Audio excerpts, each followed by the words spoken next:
Hello. Okay, so as promised, today's vlog is mainly about the doctor's appointment, the first doctor's appointment, and mostly because I'm pretty damn sure that everybody, like every trans person that needs to go for the first time to the doctor, will be just as freaking out like as I was. Like I was annoying basically all my friends about how scared I am about the doctor. And actually all my friends, they said, oh, you're gonna be fine, like the doctor just wants to help you, la la la la la, and but who am I to believe them, right? Like everybody knows, but then they were right after all, you know. Anyway, if I'm looking down, I have my notes here, so that's why. Right, so the doctor's appointment. So the first thing, because I've never been to this doctor before, he asked me about my medical history, so like just any illnesses that I have, if I'm dealing with like any physical or mental issues, and also he asked if I've ever had like any type of surgery. So for example, I had my appendix out when I was, I don't know what, 18 or 19, so that kind of stuff he was asking it. And but that was just like maybe 5 minutes, so that was not too much really.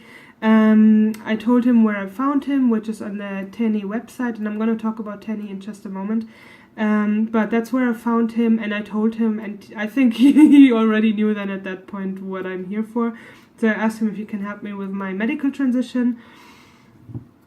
So yeah. So what he asked me a few things just about how I grew up, or you know, like in on a trans level, you know, not like if I was poor or stuff like that, but he did ask me like how I felt as a child and as a teenager growing up, like let's say when I started puberty, for example, how I felt, like how I dealt with that. And so I told him that, and I might actually make a video or a vlog about that at some point in the future, but he asked me about that. Then he asked me if I was bullied at school, and he asked me if I learned a profession, like if I went to college or something like that. Then he asked if I'm working right now. He asked if I'm having therapy, if I have a partner. Like he asked me if I figured out my sexuality, for example.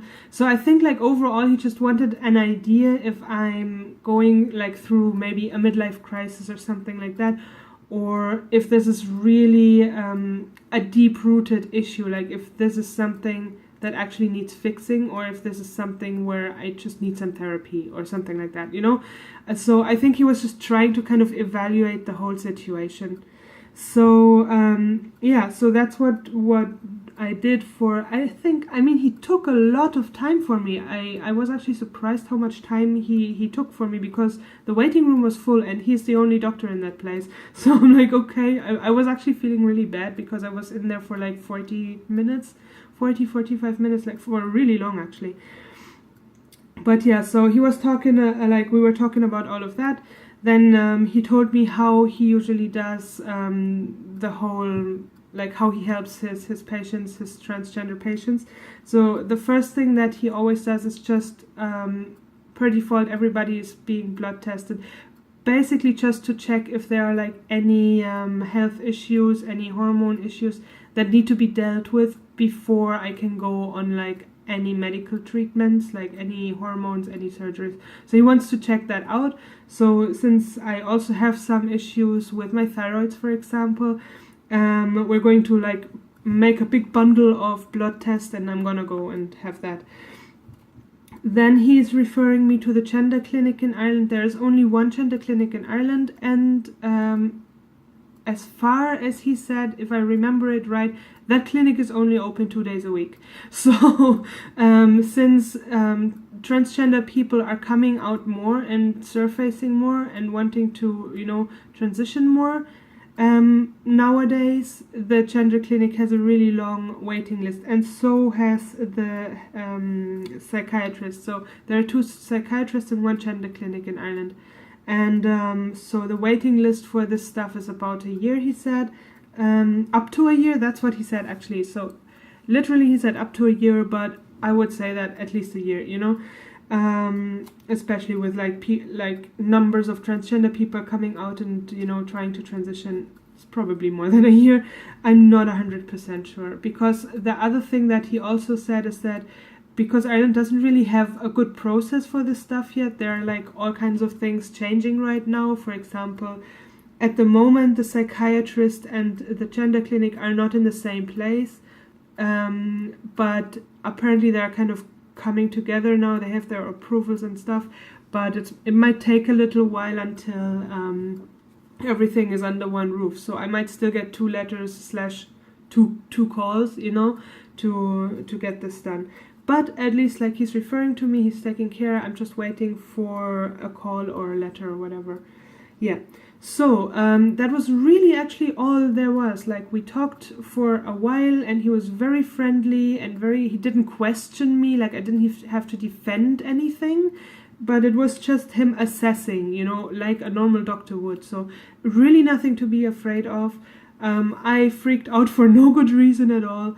And I would say, like, anybody else who has like this very first ever doctor's appointment, really no need to freak out. Like, all you're gonna do is talk a little bit, and then your doctor will tell you what's the next steps. That's what happened for me, and it was really relaxed atmosphere and really nice doctor.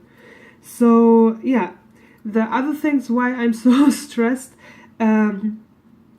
I went to TENI today. So TENI is the Transgender Equality Network Ireland, and I'm counting because I'm difficult long abbreviation. But yeah, so I went to TENI. So this is where I found this doctor. He is listed on that website, and so I went to TENI to just give them some clothes that I still had, some female stuff, you know, a dress, and then just some stuff that I'm not wearing, obviously. So that's what I gave there. They gave me a little bit of swag, you know, some pins and stuff.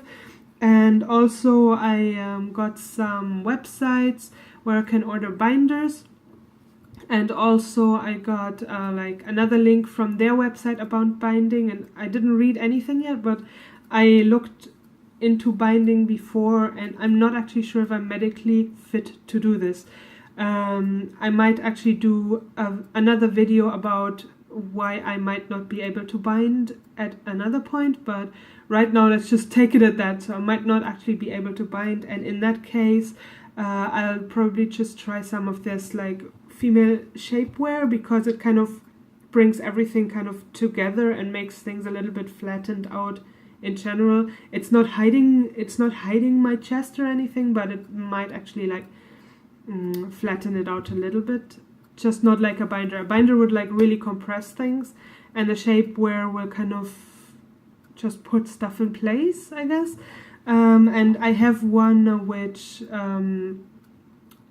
makes it look a little bit smaller, but it doesn't squeeze. So I have asthma, and I couldn't have anything that squeezes on my chest 8 hours a day. Like, I cannot do that.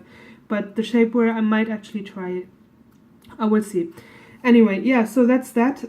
So for TENI, anybody who's watching this from Ireland, I'm gonna put the website in the blah blah box below. So if you need to get in touch with them, they're really nice, they're really helpful. So if you want to get in touch with them, just check the link. And yeah, other than that, I'm very conscious of the time. We're almost at 10 minutes. So next vlog probably on Friday, when I get my hair done finally. This needs to come off, and I hope I'm looking much better then. And I don't know why I just did this. This looks like I'm a princess. I don't know. But yeah, so Princess Rob is signing off for today, I guess. And yeah, so on Friday we're talking about hair and probably a little bit about social transition. And yeah, that's it for today. And I did it again. Fucking hell, why am I doing this? Can you tell me? Yeah, but yeah, until then, thanks for watching, and I see you next time.